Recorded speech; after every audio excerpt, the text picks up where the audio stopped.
let's proceed to the most important part of our worship this afternoon. Worship will not be worship without preaching. Amen? Alright, kahit short na lang ating mapakinggan, but still, no, makinig pa rin tayo ng message sa ating speaker ngayong hapon. And by the way, mga kapatid, I thank the Lord sa privilege ginamit niya ako. Ang ating speaker talagang kung Catholic pag-usapan, very Catholic talaga. Alam niyo man ang Bohol, grabe kasulit sa Catholicism. Andiyan yung kinakaano talaga. Kasi ang Spanish occupation nung una, diyan din po sa Bohol. Kaya meron silang tinatawag Sandugo. Si Katuna at saka si Legazpi. No? Noong unang panahon. At kaya isa sa mga provinces sa Pilipinas na pinaka-oldest na mga churches na located po sa Bohol. Okay? Kaya ganun po mga kapatid. At ito siya nung una, bago ang kanyang salvation, siya yung tagadala ng parang offering box. Meron silang birhen sa barangay. Ginalibod-libo yan, house to house, tapos mga di. Tapos meron silang parang box, doon ilagay yung kanilang offering. So ito yung tagadala. Galit yung nanay niya, pamilya niya, sa akin at sa kay Pastor Maglangit nung naging Christian ito. Kasi bakit daw ang anak niya na-convert? Matagal pa na panahon bago naintindihan ng mama at papa niya at i-persecute ito sa kanilang purok. Pati kami, galit sila sa mga Baptist. Kasi ito, grabe ito, no? Parang kulang na lang magsakristan ito noong una pag may mga pista sa kanilang barangay. But praise the Lord, nung nag-classmate kami, gi-invite ko siya every time, kahit sa fundamental pa kami that time, sa bayaw ko, Pastor Maglangit, gi-invite ko. Sabi ko, sama tayo sa prayer meeting every Wednesday. So, ginasama ko ito, invite, parang nung una, ayaw pa. But praise the Lord, dahan-dahan, nag-attend siya ng prayer meeting. Doon lang. At meron pa kaming isang classmate na nag-attend at nag-invite din kami ng ibang mga classmate namin nung una. And salamat sa gibang invite ko, isa ito na nagpatuloy. Not knowing mga kapatid na someday para maging pastor. Kaya yung pag-simple natin, pag-invite ng tao, never underestimate. Kasi di mo malaman kung paano mag-work si Lord sa life nila. Kaya it's a blessing. Kaya salamat sa Panginoon. Kung saan ako nag-aral, kami din. Sabay kami nag-UB. UB din siya. Sabay kami nag-Bible School. Bible School, di ko alam bakit suon-suon man itong kung saan kami, tabid-tabid do sa punta ako ng Cebu, pas din siya sa Cebu sa akin. So ganun pong buhay namin ni Pastor Niston. And I thank the Lord na na-preserve kahit po may mga pamilya na kami. Every time magpunta ako ng Bohol, pwede na di ako mag-diretso sa kanya. And ganun po ang aming friendship, napakalalim na po mga kapatid. Pinagtibay ng panahon, hindi lang tanduay, kundi panahon ang kapatid. So salamat sa Panginoon. Again, let's welcome to our pulpit, the pastor of Landmark Bible Baptist Church, Pilar Bohol, Pastor Nestor Gulisao. Pastor, challenge us once again this afternoon with the Word of God.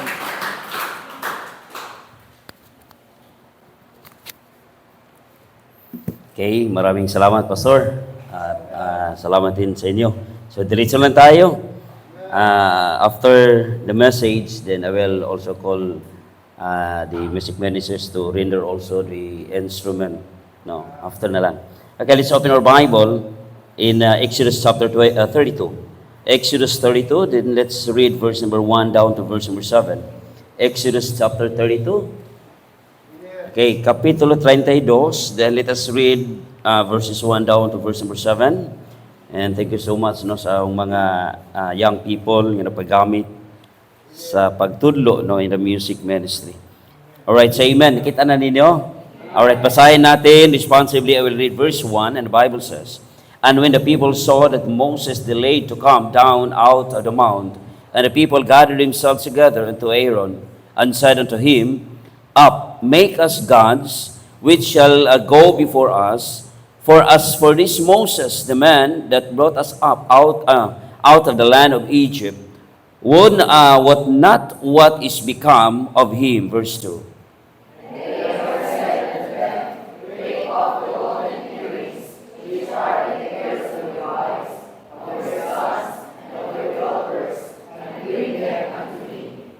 And all the people brake off the golden earrings which were in the chief ears, and brought them unto Aaron.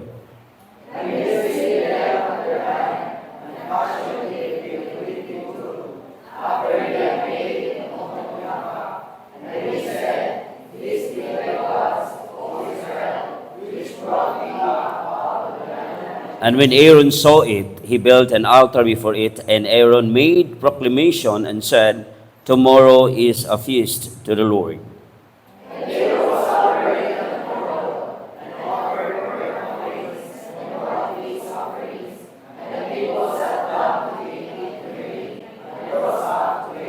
Everybody, verse 7, go. And the Lord said unto Moses, "Go get thee down, for thy people which thou broughtest out of the land of Egypt have corrupted themselves." Father in heaven, Lord, thank you once again for another opportunity that we can also gather in your name, preaching your word. Lord, thank you so much, Lord, for the things that you have done in our lives, especially for the 1 week, Lord, of having a music conference and workshop. Father, thank you so much. And as we continue, O Lord, serving you and listening your word as often, may your Holy Spirit be with us. Grant us, O God, the wisdom that we could be able to understand and apply the word that we have here this day. Lord, we can do nothing apart from you. So this always and pray. In Jesus' name, amen. All right, please be seated. Kinsa nakasuway o sino yung naka-experience na na-bored yung being a Christian life? You know what is boring? Naka-experience kayo na niabot sa imong kinabuhi nga gikapoy ka. Ano ba yung kapoy sa Hilonggo dito? Kapoy pa rin. Alright, have you experienced that? Ha? Naka-experience ba? Or you try to think, or you try to remember, mga Kristohanon, yung kinabuhi mo noong bago ka pa lang or sa wala ka pa na-save. Tapos yung na-save ka. And then, ngayon. Now, if you compare your lives nung hindi ka pa na-save, tapos nang na-save ka, tapos ang buhay mo ngayon, yung being a Christians, ano kaya? Mayroon bang kaibahan? Naawala. Meron. Or, nahitabo ba, or naka-experience nga gikapoy naman ko sa pagkinabuhi, akong pagkakristohano? Nakasway mo na? Oo, nga kaniad to, bago pa na say, perting na siga. No, kaunsay mga activities sa church, dapat appeal. Di ba? Or dasig kayo, malipayon kayo, musimba sa iyo. Di ba? Wala pa yung oras sa pagsamba, pero naabot na. Nandito na sa church. Pero how about ngayon? Ano nangyari? May kaibahan, di ba? Right, so ano ba talaga yung boring? Yung being bored, it makes the people tired and impatient. Sa dihang mabored ang isang tao, ma-feel sa kanya yung tinatawag na tired and impatient. Ma-impatient na tayo, kapoy naman. Ano? Kuha na, di na ko ganahan mo ito. Then, it will also result to what we call boredom.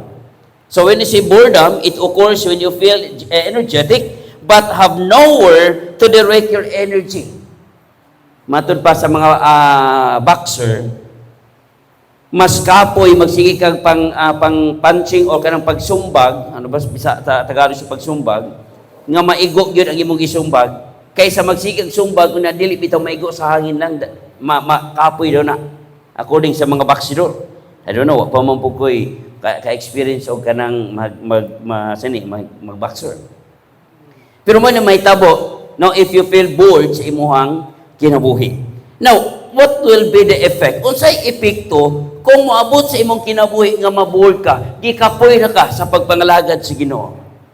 Or even sa imong personal life. No, it will open what motivated or motivation for money kasagaran. Kung bakit yung mga nag-asawa ay mayroong tinatawag na adultery or nagdi-divorce, it's the effect of being bored. Ikapoy na sa kaniyang asawa. Bored na din ako. Di ba? Then ang iba ay pumunta sa mag-iinom or magda-drug, And then even, moabot yun nga to sa tinatawag na mag-suicide. Why? Because they got bored in his life. And it has also effect in our relationship with God and also to be a usefulness in the work of God. Makaapekto na kung gikapoy ka sa imong pagpangalagad being a Christian, it would affect in your relationship diha sa Ginoo. Amen? Alright. Now, tingnan natin kung ano ba talagang nangyari sa mga Israelita. So binasa natin sa chapter 32, verse number 1 down to verse number 7, nakita natin dito yung mga Israelita. Alam natin na si Moses, siya yung nag-lead sa kanila, no, from Egypt, then going to the promised land.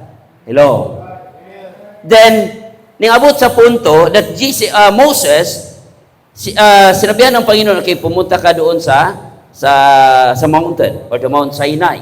Doon ibinigay ng Diyos yung mga commandments, di ba? Then how many days si Moses nandoon? 40 days. 40 days si Moses nandoon sa Sa mountain. Tapos yung mga tao ang nandyan sa baba, naisip nila, ano kaya si Moses? Ano nangyari sa ni Moses? Bakit hindi na siya bumalik? 40 days na. Tingnan nyo kung anong nangyari. Dahil wala si Moses, matagal si Moses na bumalik, anong ginawa ng mga tao doon? Gumawa sila ng Hindi yung mga bagay na ikasama sa paningin ng Diyos. Gumawa sila ng molten calf. At doon sila sinasamba nila yung baka. Di ba? So ito nangyari. Ito kasi yung nangyari dito. So ngayon, bakit kaya nila ginawa yun? Bakit nila ginawa ng pagsamba ng baka? Dahil naboboard sila dahil kay Moses hindi nang bumalik. Hello? Now, why they got bored? And why is it that some Christians become nahimong bored ang ilang life? It's because they build their Christianity to someone else. Binibuild, ano yung build sa Tagalog? Build. Ha? Ano? Ginawa? Ha? Yubog. They build their Christianity. Ano yun sa Tagalog yung building? Gusali. Build. Ha? Ano yun sa Tagalog? Build. Ipatayo. Pwede siguro, no? Or ipatayo, gipatukod, correct. Gipatukod ang kanilang paniniwala, ang kanilang being a Christian on the people or on the person. Hello? Ganito ang nangyari ng mga Israelita. Ang kanilang paniniwala, ang kanilang Christianity ay napatukod sa tao. Pag yung Christianity natin, yung Christian life natin, kapag ito ay napatukod, if it is built on somebody else, marami talagang mga hindi mabuting mangyayari. Marami talagang epekto na masamang epekto. Ganito ang nangyari sa mga Israelita. The reason nga nung gumawa sila ng gumawa sila ng golden calf, it's because nabuboard sila na naghantay kay Moses. Bakit? Kasi yung kanilang paniniwala, yung Christianity nila ay nabibuild doon kay Moses at hindi sa Diyos. Hello? If your Christian life built on a person or built on the people, not on God, delikado ang buhay mo. Delikado your Christian life is delikado. Kapag ang Christian life mo ay binibuild mo doon sa tao at hindi sa Diyos, delikado. Alam mo kung bakit maraming mga Christians ngayon na hindi na nagpapatuloy sa kanilang pananampalataya sa Diyos dahil they build up their Christianity on the people. Hello? So hindi yan magpapatuloy. Bakit? Dahil marami kang makikitang mga negatibo, mga negatibo sa tao. Di ba? If you build your Christianity on the people, you can see the negatives, maraming mga negatibo na makikita mo sa isang tao. If you build your Christianity on your pastor, maybe someday, hindi ka na magsisimba. Why? Makita mo, marami kang makikita ni pastor ng mga negatibo. Because your pastor isn't perfect, amen? If you build your Christianity on your family or on your friend, delikado. Marami kang makikitang hindi maganda doon sa kaibigan mo. So dapat i-build natin yung Christianity not on man, but on the Lord Jesus Christ. Dapat yan ang dapat gawin ng isang mananampalataya. Dapat doon kay Kristo at hindi sa tao. Okay, why?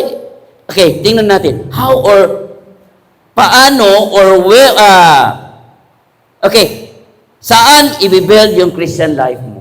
O sa mga tao, sa mga Christians noon, o sa mga Israelita, bakit ganyan ang nangyari sa kanila? Number one, magiging boring yung Christian life mo kapag if you build your faith on man, not on God. Dapat i-build natin yung pananampalataya natin doon sa Diyos at hindi sa tao. Tingnan nyo Psalm 56. Open your Bible in Psalm 56, then verse number 11. Okay, tingnan natin si Haring David kung saan niya binibuild yung kanyang paniniwala, ang kanyang faith sa tao ba or sa Diyos. 56 verse number 11, the Bible says, sabi din sa Biblia, in God have I put my trust and I will not be afraid what man can do unto me. Si Haring David, sabi ni Haring David, in God I put my trust. Christians, listen, I hope and pray that our trust should be put on the Lord Jesus Christ, not on man. Huwag mong ilagay yung trust, yung paniniwala mo doon sa tao. Dapat ilagay natin doon kay Kristo. Di ba? Then, Psalm 118, another Psalm 118, verse number 8. Psalm 118, verse number 8. The Bible says, ingat dito, it is better to trust in the Lord than to put confidence in man.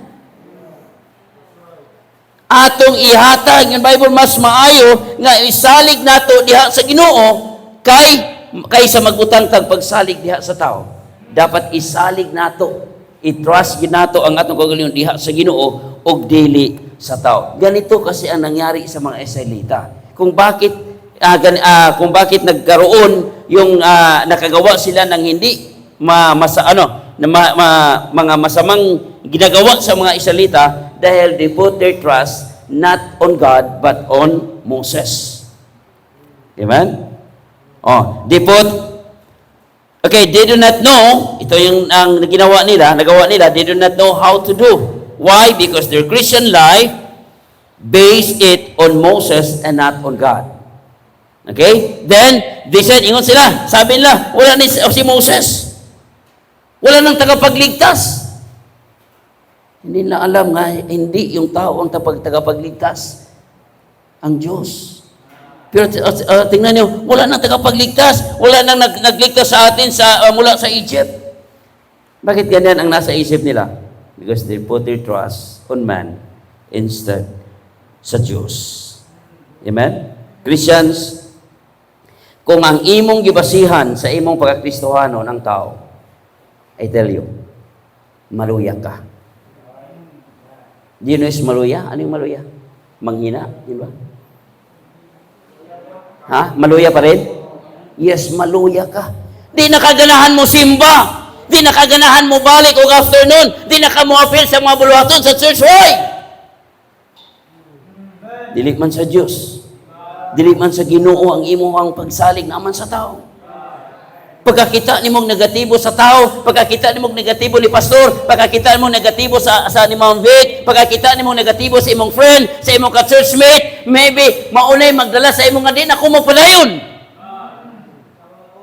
If you put your trust on man, maluya ka, mo backslide ka, mawad-an ka gana, di nakaganahan mo apil sa mga abuluhaton sa church. Why? Because your trust is actually put on man. Hello? Dili nakaganahan mo buhat, dili nakaganahan mga lagad sa Ginoo. Ug maunay resulta if you put your trust. Maunay resulta, Christians, if you build your faith on man, not on God. Dapat yung paniniwala natin, yung pananampalataya natin, being a Christians, kinahanglan na agyod nato ibutang diha sa Ginoo, dili sa tao. That's why the Bible says, looking unto Jesus, the author and the finisher of faith. Bakit tayo tumutok kay Kristo? Dahil kung tumutok tayo, tututok tayo sa tao, marami yung mga negatibo, marami tayong makikita na hindi maganda sa tao. So we must build our Christianity on the Lord Jesus Christ, not on man. Hello? Now, ano yung mga dangerous things being a Christian? Alam niyo kung ano yung mga dangerous things if you put your trust on man? Dapat malaman natin. Amen? When you build your Christianity on man, not on God, ito, dapat alam ninyo, being a Christian, kung ikaw nagiging Kristohanon ka ngayon, dapat alam mo kung saan mo napabase, saan mo nabibuild yung Christianity mo, your Christian life mo. Hello? Christians, listen. You're not a Christian because your father is a Christian. Hindi ka nagiging Kristohanon dahil ang papa mo ay Christians. Amen? Hindi ka nagiging Kristohanon dahil ang mama mo ay Christians. Hindi ka nagiging Kristohanon dahil ang papa mo ay pastor. I always say to my son, iya kita kaluwasan. Mga lagad ko, mga lagad po kag imo. Nga naman, inig pangatubang na ito sa Ginoo, dili ni by family, dili ni by church, dili ni by group, but it is individual. Amen? Alright, you are not a Christian because your mother is a Sunday school teacher.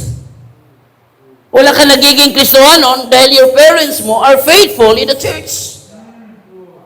Dapat magkaroon ka ng strong personal relationship with God. Kay bisan og wala ng imong papa, wala ang imong mama, wala ang imong friend, wala ang imong pastor, magpabilin ka ng mga lagad sa Ginoo. Why? Because you put your trust, you put your faith on the Lord Jesus Christ. Your Christian life is not actually put on any other man, but you put your Christian life on the Lord. You build your Christian life on the Lord Jesus Christ. Bahalag wa na ko'y amigo. Bahalag mag-inusaran ako. Total, katubang sa Ginoo. Wa man na sa ilabot. Wa ilabot imong ginikanan. Wa ilabot imong amigo. Ikaw gyud isa mga tubang sa Ginoo. Even wa na imong papa, wa na imong mama, wa na imong friend, kay baw ka. Nga ikaw usa ka Kristohanon gihapon. Amen? If you are really a Christian, if you build your Christianity on God, kahit anong pang mangyari, di ka magagad sa ubang tao. Amen? Kahit hindi na sila mag-faithful sa church, pero ikaw magpabiling kang faithful. Why? Because you build your Christianity not on them, but on the Lord Jesus Christ. Hello? Second, again the first, where do you build your Christian life? Why Christians got bored? If you build your faith on man, not on God. Second, if you lack faith in God. Pangalawang rason kung bakit mabuboard tayo, bakit manghina tayo, bakit hindi tayo makapatuloy sa pagpangalagad sa Ginoo, because sometimes we put our trust on man. Ikadua, sometimes, what? Mayroon tinatawag na lack of faith in God.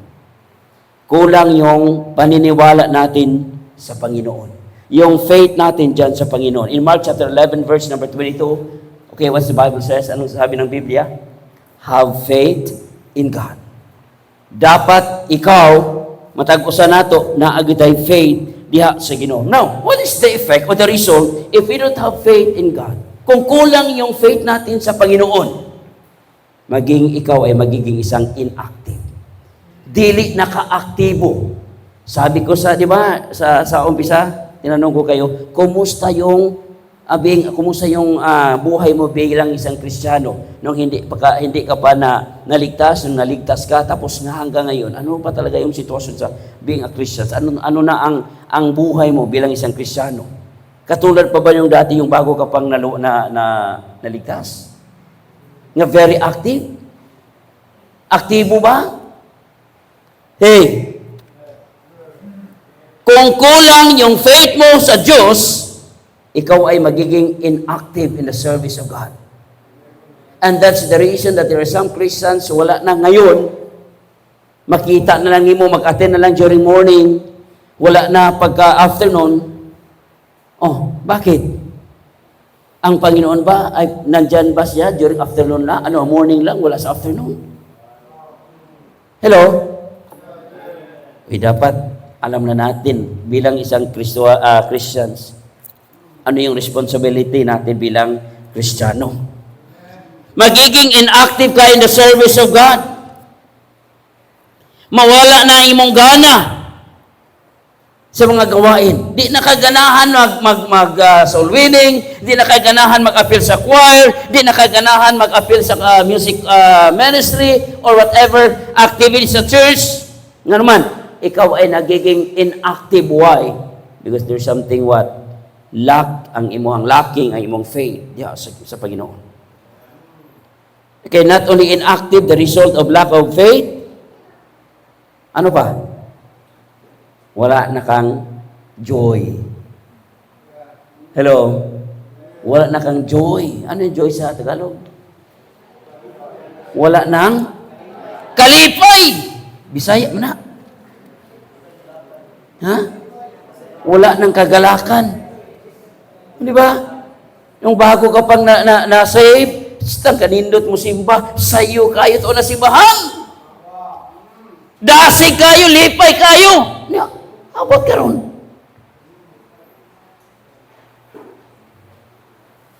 Hello?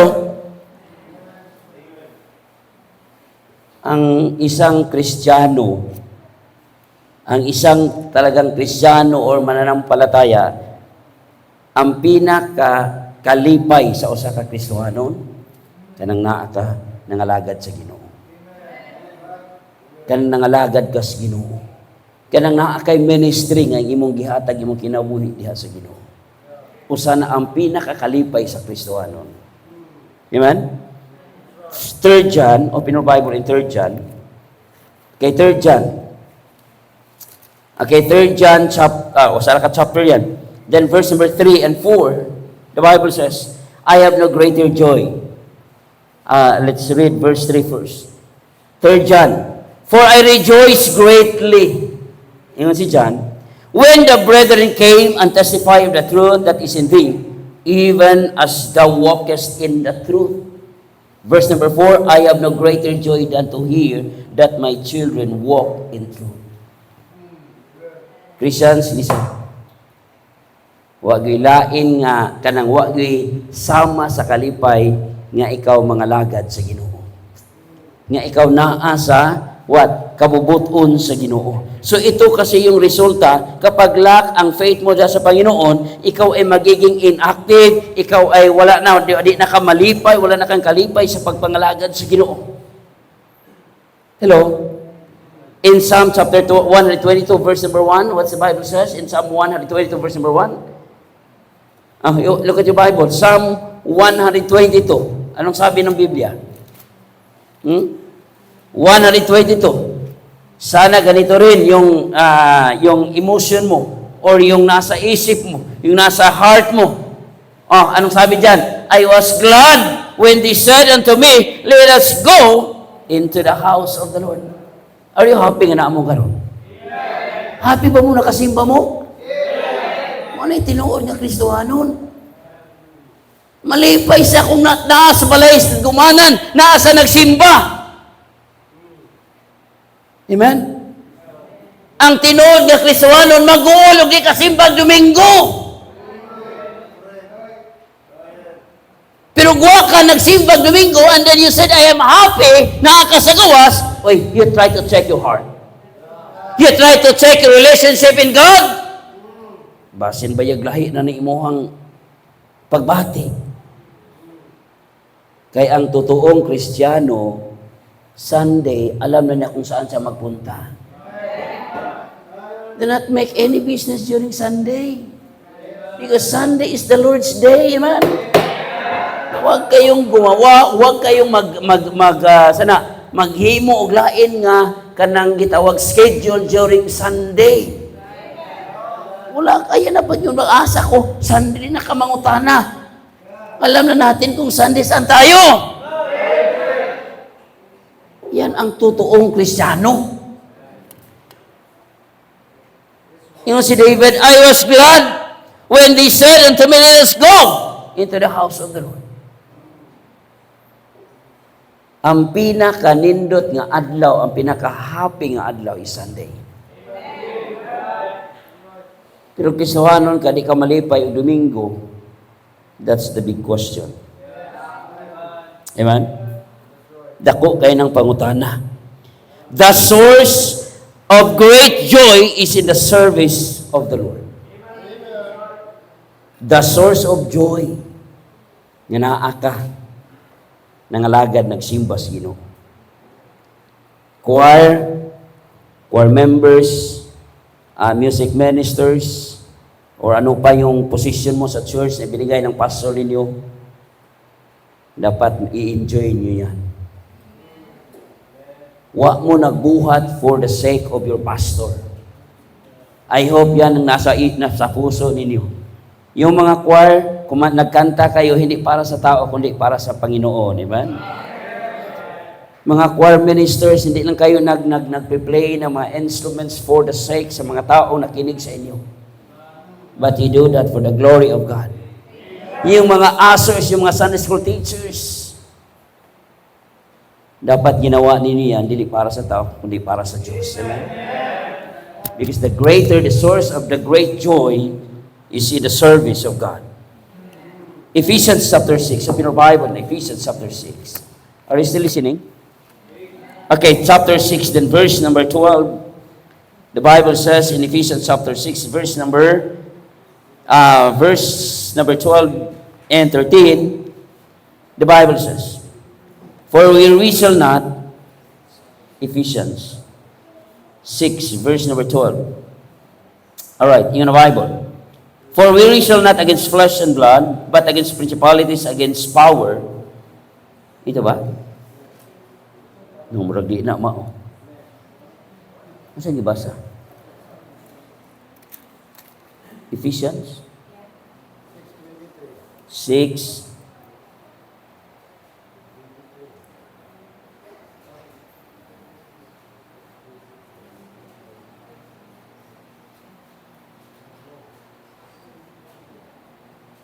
Dili na mo.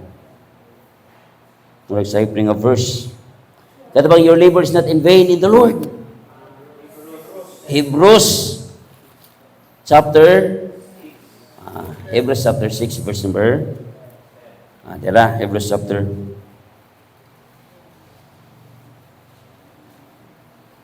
10, verse 10.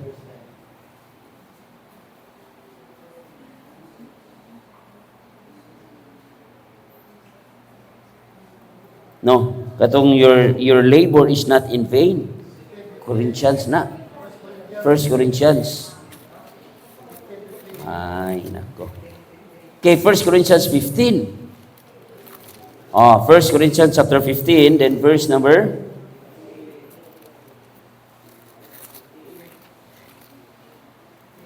Alright, verse number 58. Therefore, my beloved brethren, be steadfast and mobile, always abound the works of the Lord, for as much as you know that your labor is not in vain in the Lord. Yung ginawa ninyo, yung ginawa ng mga young people sa Bohol, hindi yun, what? In vain in the sight of God. Hindi yung kawang. Ano nga someday, muani ra mo ana. Ano someday na agya po reward ihatag sa Ginoo, amen? Alright.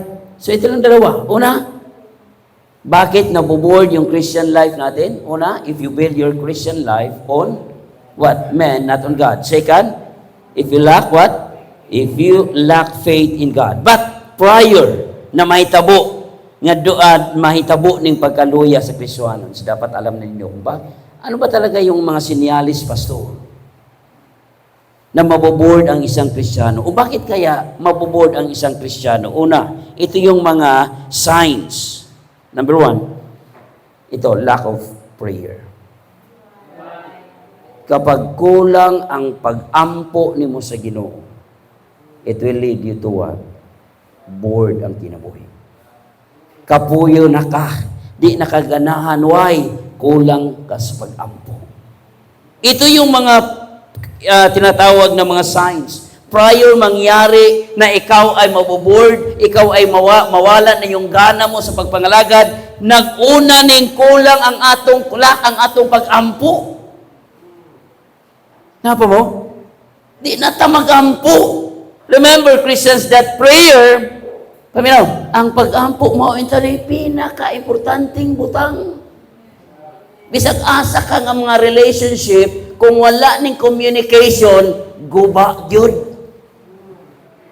Mabitan na maingon dayon ang mga young people mo ato sa kalugar tapos may signal, maingon dayon, makaguba maning lugar o relasyon. Nga naman, dili naman ka maka-communicate. Dili naman ka maka-text, dili na ka makatawag, ganoon. Wa may signal. So ito nung nangyari. Kapag kulang ang prayer life mo, awan na. Layo na kay kas Ginoo. Di nakaganahan. Mabitan na sa magtiayon sa husband and wife, kung lack of communication, moabot sa punto nga dry naman ato ang life, ato ang kaminyoon. Manang uban, mag-divorce, magbuwag, why? Wala na'y klaro. It's because of lack of communication. Ganito rin ang sitwasyon sa isang Kristiyano. Kapag kulang na ang ating time sa pag-ampo. Muhigda na lang, matulog na lang, nakalimtan ang pag-ampo. Nga mo ni pinaka-importante sa Kristohanon, the ultimate or the what we call intimate relationship sa Ginoo, kining tinatawag na pag-ampo. Ipinaka-importante, pero kulang na gali, wa na. Mo na yung mga signs. Second, not only lack of prayer, lack of what? Bible reading. Yung pag-ampo, tayo ang nag-communicate sa Panginoon. Amen? Ikaw lang, di ba? Di ba nag-ampo ka? Ikaw lang. During the time when you pray, ang Ginoo ba, may yung sige mo na, daw. Nabay response ang Ginoo, wala. Wala no. Ikaw lang talaga. Oh Lord, bigyan mo ako, gusto ko ganito. Hindi mo marinig yung response ng Panginoon. Pero saan mo makita yung response ng Panginoon? The moment when you read the Bible. So, malaman natin na ito yung what? Ito yung answer or tubag ng Panginoon sa imong prayer through what? The Bible. So, hindi lang kay perminti ka nag-ampo, basa sa Bible. Pinaunsa naman. Mas digitagaan magdakong time ang cellphone kaysa Bible. Mo nang luya. Una usay ato pag yung kanang usana, ato pang iamong ang mga tao. Tungod magud ni sister, tungod magud ni brother, tungod magud ni so and so. Hoy, ikaw problema. Dili ang iba, amen? Lack of Bible reading, kulang sa pagbasa ng mga pulong sa Ginoo. Then number 3, no time to go to church. Paano hindi siya maboring? Walang panahon na mag-adto sa church. Oh, di ba? Kung mulingkod ka na, maminaw ka sa pulong sa Ginoo, naakay makuha ng mga mensahe. Through preaching the Word of God, malaman niyo kung ano ba talaga ang gusto ng Panginoon sa buhay ko. Na paano yun? Wala ka nang marinig kasi hindi ka mag-attend ng church. Amen?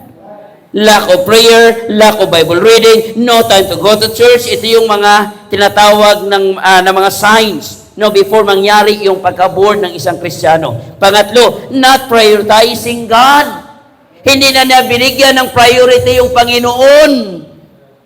Ang palagi nang tinitingnan ang kanyang sarili, ang trabaho, ang kanyang pamilya. O there's nothing wrong. Kung, siyempre, ano na yung pamilya natin. Pero alam natin kung sino yung priority natin. Being a Christian, our priority ang Diyos. Hindi yung trabaho. That's why every Sunday, ang atong priority, pagsimba yun sa pag-isag sa Diyos. Amen? Do not prioritize sa mga ibang bagay dyan. Dapat i-prioritize nato yung pagsamba. We must, what? Prioritize God. Then, excited na worldly things. Ito nangyari. Maraming mga Kristyano, excited siya na ay outing sa gawas. Kung papilion, halimbawa, pag pumunta dito sino ba yung mga sikat ng mga artista? Siguro pag Sunday, ewan ko kung yung ibang mga young people, kung hindi ba piliin yung pagkuhan sa artista kaysa pagsamba. Hello? Excited on the worldly things. Ito yung mga sinyalis. Hindi na, wala na na-excite. Yung pagpangalagad sa Ginoo, ang iyang excitement nandoon na sa mga bagay, nandoon na sa worldly things. So ito yung mga sinyalis. And another, full of excuses. Daghang mga excuse, isa, unya na, bukas na, mamaya na. So ito yung mga signs. And the last, no interest in serving God. Walang interest. Christians, paminaw. Kung hindi mo, kung wa ni mo i-build ang imong Christian life sa Ginoo kung sa tao, mo na no time or no interest. Wala kang interest kasi yung Christian life mo ay hindi sa Panginoon na bibigyan doon sa tao. But if you build your Christianity on God, not on man, mayroon kang interest sa pagsuserve sa Panginoon. Dahil alam mo kung sinong sinasamba mo, amen? Katulad ngayon, kung nasa isip ninyo, hindi ang Diyos hindi ang Diyos yung nasa isip mo, ba't ka nandito ngayon? Di ba? So dapat alamin na natin, dapat ibutang nato sa atong auto. Again, how to overcome. Halimbawa, pag umabot na, halimbawa, pag ma-experience na ninyo, ma-feel na ninyo na bored na ko sa akong Christian life, wala nang gana. So you have to what? Change the object of your affection. Atong i-change ang object sa atong affection. Ano ba yung pagbati affection? Sa Tagalog, yung feeling natin. I-check natin. Yan, you have to change our affection. Basin tuan na sa mga butang. Basin tuan na sa kalibutan, wala na sa Ginoo. Hello? Atong i-change. Last verse. Matthew chapter 6. Matthew chapter 6, katapusang versikulo. Are you still listening? Happy to kumuhan. Matthew chapter 6. Then verse number, kaya morag nagkaliso na ko tuloy. Matthew chapter 6, verse number 19 and, okay, verse 19 to 21. Yung na Bible, 6:19, lay not up yourselves treasures upon earth, where moth and rust that corrupt, and where thieves break through and steal, but lay up on yourselves treasures in heaven, where neither moth nor rust that corrupt, where thieves do not break through nor steal. Verse number 21, for where your treasure is, there will your heart be also. So let us change our mind, the object of our affection. O basin waya og ang imong pagbati na anas mga butang, tuan nas trabaho, tuan nas mga butang ning kalibutan na wala na ang imong kasing-kasing sa pagpangalagad sa Ginoo. Hello. I-change natin yung affection natin. I-check natin yung pagbati nato kung naapabagyod ang kalipay nako sa pagpangalagad sa Ginoo. Christianity dies and become boring if you build your Christianity on somebody else, not on God. Again, being a Christian, it will die and become boring kung atong ibutang ang atong Christian life, i-build na to atong Christian life to somebody else, not on God.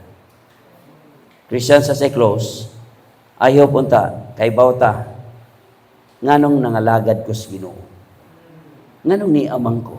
Nganong ihatag na ko ang time Sunday sa pagsimba, sa pag-adto simbahan. Kaya ang atong gisimba, dili ang tao, kundi lang Ginoo. Amen? Ang atong gisimba, ang atong pagsalig, wala sa tao, kundi para sa Ginoo. So I hope maghatag nato yung paglig-on, pagdasig nato nga padayon ta. Ayaw ibutang ang imong pagsalig sa tao. Itutok nato diha sa Ginoo. Sa pagpangalagad nato being a Christians, do not build your Christianity to your friend, to your family, but build your Christianity on God. Para gyud sa Ginoo. Para makapadayon ka mga alagad sa Ginoo, bisag unsa pay mahitabo. Magpadayon ka. Why? Because I put my trust, I build my Christianity to God, not on man. Padayon ta. Father in heaven, Lord, thank you so much for the word. Pray no Lord, nga padayon ka Ginoo, magtabang ka namo, labi na sa mga Kristohanon Ginoo. Nini mo nga dapit, nga unta padayon ka Lord, maglig-on kanila sa pagpadayon